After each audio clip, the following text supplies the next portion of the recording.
Kambi-ini cia githurano kinini kia Garissa Town na kiria kihariirio gugatabanio muthenya wa kana kiumia giki niiratirihirwo utuku wa ira kuringana na mawatho ma ithurano. Kuria ahuraniri matiganite a giturwa giki maratabanirie kambi-ini ciao cia muthia magitanya kuiguithia muingi wa gicigo giki gukamathura.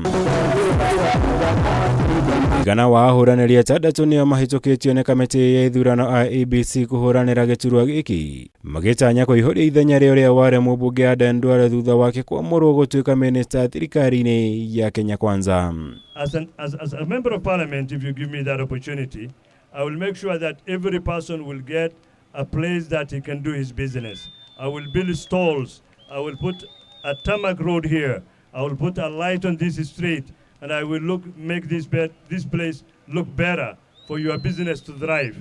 We need to bring up our community up. We are all hustlers in one way or another. We are all making ends meet.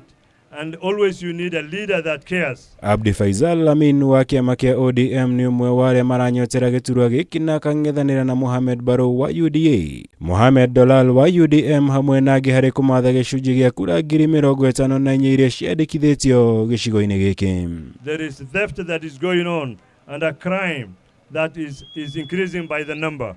I want to make sure that safety prevails. Without safety there is no development. Without safety, we cannot enjoy our town. And I want us to make something before the matter gets out of hand. I have been talking to the authorities around. I have spoke with the county commissioner, the deputy county commissioner, the OSPD. I have been discussing on how we can make this town peaceful. Gutirihwo Kameme TV, Jitago Maura, Wagunya.